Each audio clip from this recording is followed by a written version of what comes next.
that is going to have a major effect on. Yeah, I'm quite relieved to see that there is a trial. I for a while there, I thought it was going to go away. Thought it was going to go sideways, and that can't do Gordon Campbell's government any good. No. No, I mean, let's think about it really honestly. I can't see two civil servants acting independently on their own, trying to, facilitate the sale of BC Rail to CN. To what end? What do they personally gain by doing that? Yep. I mean, they were taking marching orders from people much higher.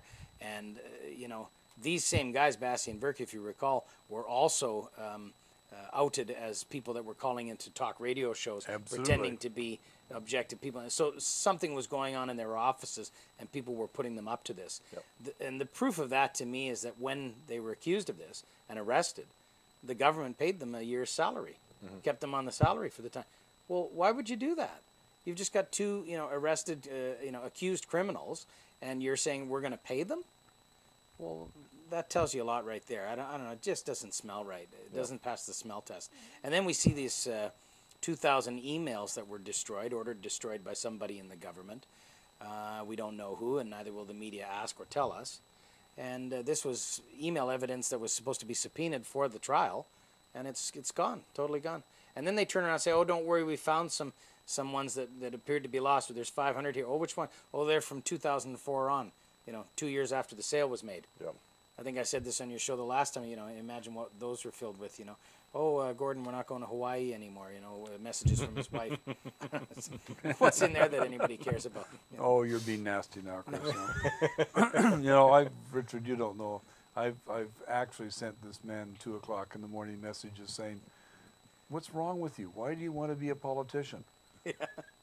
Yeah, the first part of the message, what the hell are you doing up at 2 in the morning like me? Yeah, right. And if you get elected, you were running up in Penticton this last election. That's right, yeah. And I'm sitting there saying, if you get elected, it'll destroy your life. You've got a good life right now. Why would you want to do this? Why do you want to get elected? It's a good question, actually. You're trying to do something for the good of the people or something?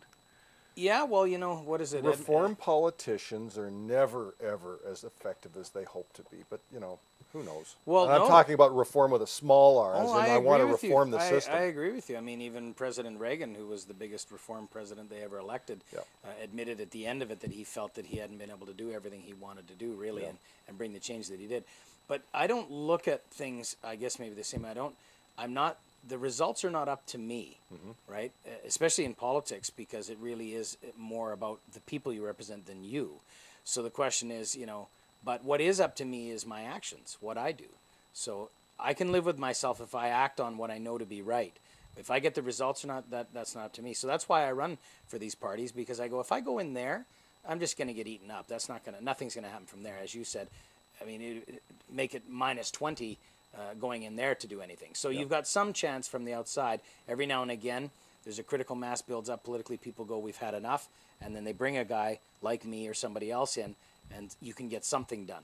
So you got to be realistic. I've got 4 people here that have all come up my driveway today. What was different about coming up my driveway today? I drove up. Well, you still came up the driveway. You still came up the driveway. You got a ton of lights on. You came up the driveway, and you came up the driveway. What was different about the driveway today? Well, I came up at night, and I saw a bunch of lights all over the place. Well, the lights have been there for donkey's years. Well, I just took down today my BC STV sign. Oh, okay. I saw it in the foyer because it's tucked. I thought you did that yesterday. Actually, I guess I did. I took it down yesterday. Well, I wouldn't know because I only come here periodically. You might have taken it down months ago. But I've kept it. Was still up. It was still up last week. It was still up months later. It was still up last week. If you stretch your hand to the right, we still have the stickers. Yes. Yeah. I left that up just to let everybody know that they were wrong and not to. And that you were right. But you were against it. I was. And I was for it. So but Bill Vander Zalm was for it as well. Yeah. So there's different strokes for different folks in all of this thing, and that's what I want everybody to recognize. I said to Bill, we were talking about that STV thing, and I said, why were you supporting that, Bill?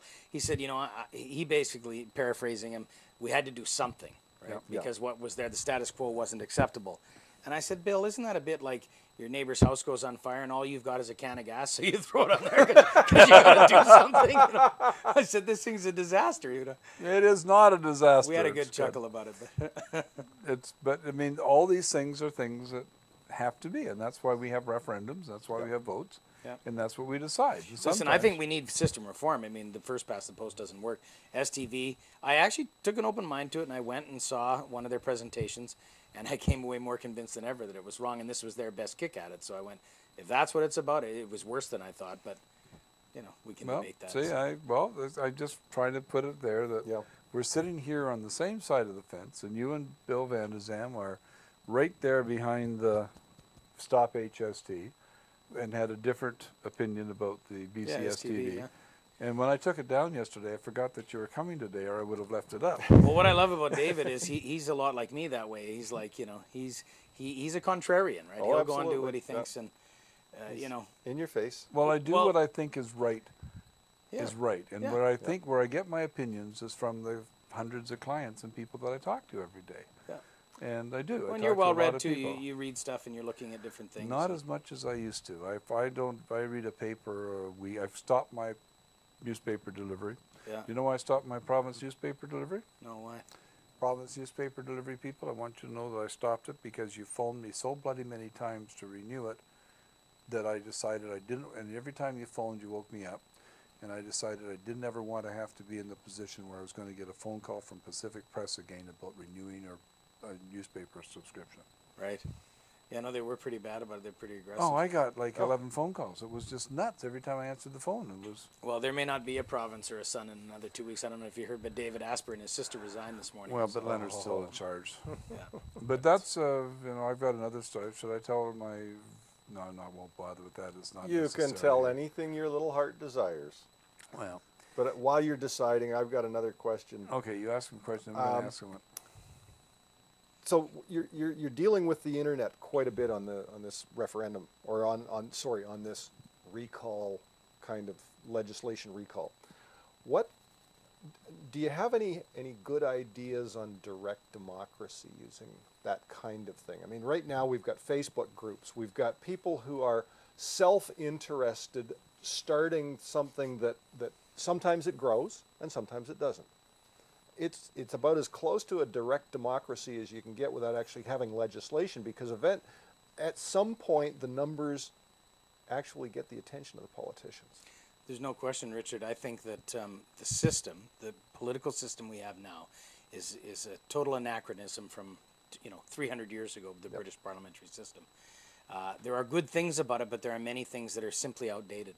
There's no reason why people can't participate in their democracy on a very direct basis through this tool, the computer, through social networking and social media.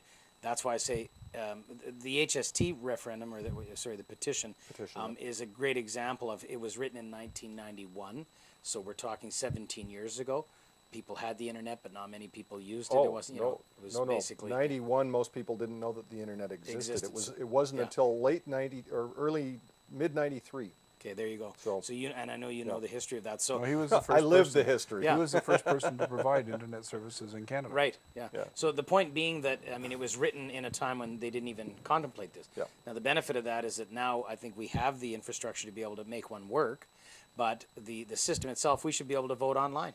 There's no reason that people have to go canvassing door to door. They should be able to just go and say, this is how I feel about it and this is how I vote. We should be able to vote in elections online. Should be a number of things. So I think, if it was up to me and I was in government, I think that'd be something from an electoral reform standpoint that you can look at and say, look, let's put this technology to work. The way the government has actually been very effective at doing it in the civil service level, you can go to Elections BC now and you can register online at Elections BC. You don't have to fill in cards anymore. You can go and confirm whether you are registered or not, and that's great. That's a good service. So there's no reason why we shouldn't apply it to the election Maybe everybody process. that signs a petition should come in with their written confirmation that they're the voter.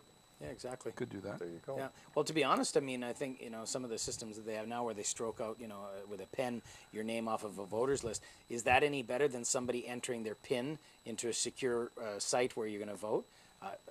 to me, it's no better. I mean, the person sitting there could cross off the wrong name. They can say, hey, wink, wink, nudge, nudge, I won't cross off your name, come and vote twice, whatever. That's I mean, why they've usually got 2 or 3 people sitting there. yeah, they're scrutineers and stuff, trying yeah. to get But away from the collusion. but you know, there are secure ways of dealing with the internet and being able to vote online. Hey, we got so. Florida voting machines right there. Yeah. Yeah, we can hang Chad anytime we want. No,